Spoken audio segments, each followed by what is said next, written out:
مگر میں یہی کہہ دیتا ہوں کہ جو متع والی روایت ہے وہ حضرت ابن عباس نے سب لکھتے ہیں نا کہ ابن عباس کے علاوہ کوئی نہیں مانتا تھا، تو ابن عباس صحابی تھے یا نہیں، حبر الامہ تھے یا نہیں؟ جی ابن عباس کا مقام اصحاب میں ممتاز ترین مقام تھا یا نہیں؟ جب حضرت ابن عباس کا مقام اصحاب میں ممتاز ترین صحابہ کرام میں سے تھا، اور آپ سب متفق ہیں کہ جنگ خیبر کے موقع پر اس کو نبی نے منسوخ کر دیا تھا اور ختم کر دیا تھا، اور مگر حضرت ابن عباس واحد صحابی تھے جو آخری دم تک نبی کی رحلت کے بعد جب تک بقید حیات رہے وہ متع کے نظریے پر قائم تھے کہ یہ متع حرام نہیں ہوا، نبی نے حرام نہیں کیا، صرف وہ قائل تھے۔ تو اصحابی کالنجوم بأیہم اقتدیتم اہتدیتم، صحابی ستاروں کی طرح ہے، کسی ایک کے پیچھے بھی لگ جاؤ گے تو ہدایت یافتہ ہو، تو ہم حضرت ابن عباس کے پیچھے لگے ہوئے ہیں۔ الحمدللہ رب العالمین والعاقبۃ للمتقین والصلاۃ والسلام علی سید الانبیاء والمرسلین، اما بعد، قال اللہ تعالی فی کلام المجید وَقُلْ جَاءَ الْحَقُّ وَزَهَقَ الْبَاطِلُ إِنَّ الْبَاطِلَ كَانَ زَهُوقًا، صدق اللہ العظیم۔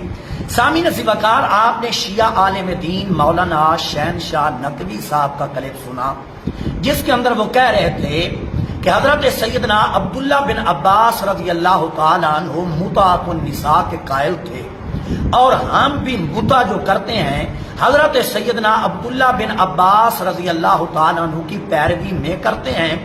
اور پھر آگے چل کے وہ کہتے ہیں، اہل سنت ایک حدیث بیان کرتے ہیں کہ حضور نے فرمایا میرے تمام صحابی ستاروں کی مانند ہیں، جس کی بھی پیروی کرو گے کامیاب ہو جاؤ گے۔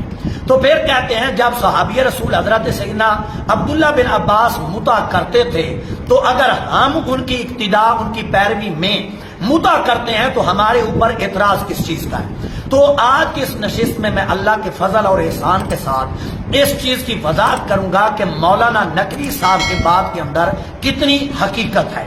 تو اس سلسلے میں میرا پہلا حوالہ، کیا حضرت سیدنا عبداللہ بن عباس رضی اللہ تعالی عنہ متع کے قائل تھے؟ اس سلسلے میں میرا پہلا حوالہ، یہ میرے ہاتھ میں کتاب ہے عمدۃ القاری، بخاری شریف کی چوٹی کی شرح ہے، امام جرح و تعدیل علامہ بدر الدین عینی رحمۃ اللہ علیہ لکھنے والے ہیں، اور سامعین وقار جلد نمبر اس کی 16 ہے اور صفحہ نمبر اس کا 172 ہے۔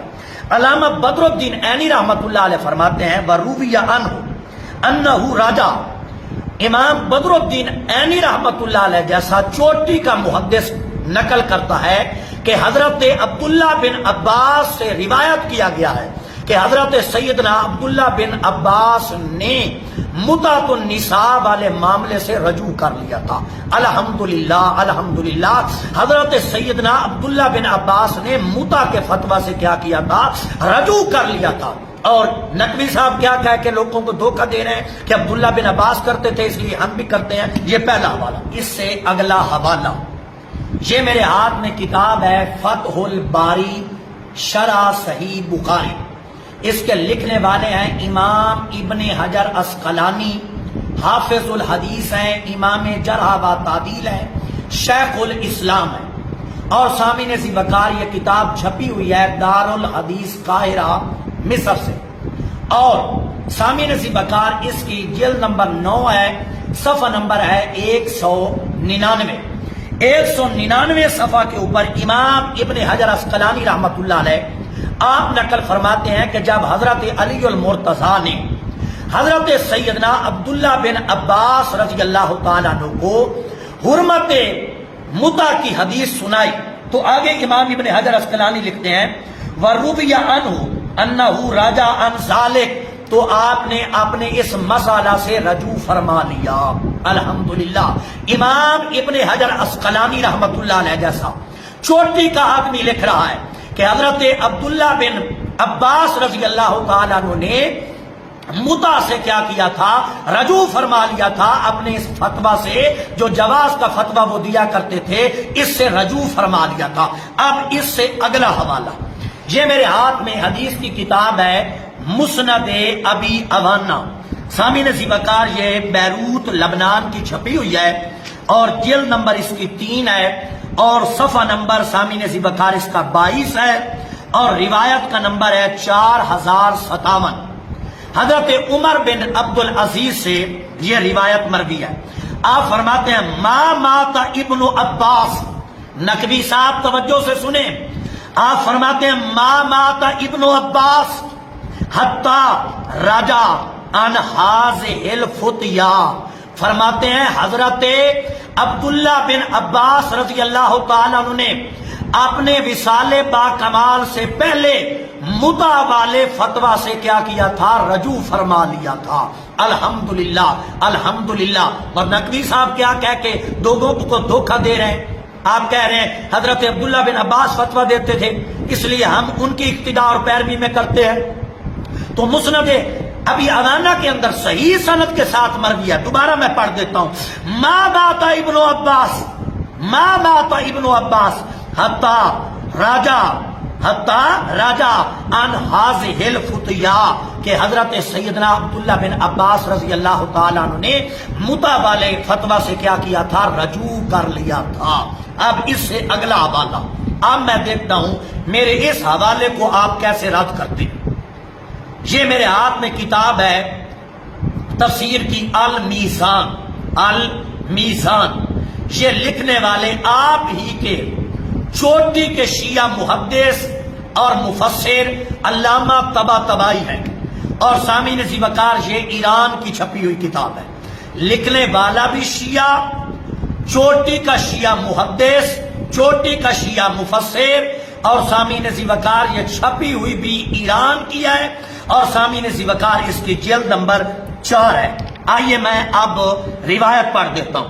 حضرت سیدنا عبداللہ بن عباس سے جب متع کے متعلق آپ سے سوال کیا گیا تو آپ نے فرمایا فقال ان للہ و انا الیہ راجعون لا واللہ ما بہذا افطیت ولا ھذا اردت ولا احللتها۔ آپ سے جب سوال کیا گیا متع کے متعلق تو آپ نے فرمایا میں متع کے حلال ہونے کا فتویٰ نہیں دیتا، قسم اٹھا کے آپ فرما رہے ہیں۔ لکھنے والا بھی شیعہ محدث ہے، نقوی صاحب سنیں، اور لکھ کے اس نے رد بھی اس روایت کو نہیں کیا، قبول بھی کیا۔ علامہ طباطبائی نے، آپ کے چوٹی کے مفسر ہیں، لکھ رہے ہیں حضرت عبداللہ بن عباس فرماتے ہیں، قسم اٹھا کے فرماتے ہیں لا واللہ، فرماتے ہیں اللہ کی قسم، ما بہذا افتیت، فرماتے ہیں میں متع کے جواز کا فتویٰ نہیں دیتا اور نہ اس کے جواز کا کوئی ارادہ رکھتا ہوں، اور نہ ہی میں متع کو حلال سمجھتا ہوں۔ الحمدللہ الحمدللہ الحمدللہ۔ یہ میں نے آپ کے گھر سے حوالہ پیش کیا، نقوی صاحب آپ کے گھر سے حوالہ پیش کیا۔ اب سامعین ذی وقار آپ کے سامنے مسئلہ بالکل واضح ہو گیا ہوگا کہ حضرت سیدنا عبداللہ بن عباس بھی دوسرے صحابہ ہی کی طرح حرمت متع کے قائل تھے۔ اب میں ایک حدیث پاک شیعہ ہی کی کتب سے پڑھ دیتا ہوں کہ متع جو ہے وہ قیامت تک حرام ہے۔ سامعین ذی وقار یہ میرے ہاتھ میں شیعہ کی چوٹی کی حدیث کی کتاب ہے الاستبصار، اور یہ ایران کی چھپی ہوئی ہے۔ اس کے لکھنے والے شیعہ محدث ہیں ابو جعفر محمد بن حسن الطوسی، اور اس کتاب کی شیعہ مذہب میں وہی حیثیت ہے جو ہمارے ہاں بخاری مسلم کو حاصل ہے، جو ہمارے ہاں بخاری مسلم کو حاصل ہے۔ اور سامعین ذی وقار علامہ طوسی نے جو روایت نقل کی ہے اب میں وہ پڑھنے لگا ہوں۔ روایت کا نمبر ہے 3593۔ حضرت زید بن علی سے یہ روایت مروی ہے۔ آپ فرماتے ہیں ان آبائے ہی ان علی قال حرم رسول اللہ صلی اللہ علیہ وسلم، حرم رسول اللہ صلی اللہ علیہ وسلم، نقوی صاحب سنیں، حرم رسول اللہ صلی اللہ علیہ وسلم لحوم الحمر الاہلیتی و نکاح المتع، کہ رسول پاک صلی اللہ علیہ وآلہ وسلم نے، حضرت علی شیر خدا فرما رہے ہیں کہ رسول پاک صلی اللہ علیہ وسلم نے گھریلو گدوں کے گوشت کھانے سے بھی منع فرمایا اور متع کرنے سے بھی منع فرمایا۔ الحمدللہ الحمدللہ۔ یہ آپ ہی کی کتاب سے میں پڑھ رہا ہوں، الاستبصار سے پڑھ رہا ہوں، علامہ طوسی لکھنے والے ہیں۔ ایران کی یہ مطبوع ہے، کیا لکھتے ہیں؟ حضرت مولا علی شیر خدا فرماتے ہیں حرم رسول اللہ صلی اللہ علیہ وسلم، حرم رسول اللہ صلی اللہ علیہ وسلم، حرام فرمایا، حرام فرمایا، حرام فرمایا رسول اللہ صلی اللہ علیہ وسلم نے کس چیز کو؟ فرماتے ہیں گھریلو گدوں کے گوشت کھانے کو اور متع کرنے سے رسول پاک صلی اللہ علیہ وسلم نے منع فرمایا۔ سامعین ذی وقار، اب آپ کے سامنے مسئلہ بالکل واضح ہو گیا ہوگا کہ حضرت عبداللہ بن عباس نے بھی اس سے رجوع کر لیا تھا اور رسول اکرم صلی اللہ علیہ وسلم نے بھی اس کو قیامت تک کیا کیا تھا؟ حرام فرما دیا تھا۔ اب میں یہ کہنا چاہتا ہوں، یہ جو نقوی صاحب کے ساتھ ایک مفتی بیٹھے تھے، کہلواتے تو یہ بھی اپنے آپ کو اہل سنت ہے، لیکن ہمیں پتہ ہے یہ سارا انٹرویو طے شدہ تھا کہ میں نے جو بات کہنی ہے آگے سے آپ نے یس یس یس ہاں ہاں کہتے جانا ہے۔ چلو یہ تو پتہ چلا نا کہ مفتی صاحب آپ کی سنیت تو واضح ہو گئی نا لوگوں کے سامنے، جو آپ نے سنیت کا لبادہ اوڑھا ہوا تھا وہ تو لوگوں کے سامنے آ گیا نہ تھا۔ اگر آپ سنی تھے تو یہاں فوراً ٹوک کے نقوی صاحب کو کہتے کہ حضرت عبداللہ بن عباس رضی اللہ تعالیٰ عنہ تو اسے منسوخ سمجھتے تھے، لیکن آپ نے ایسا نہیں کیا۔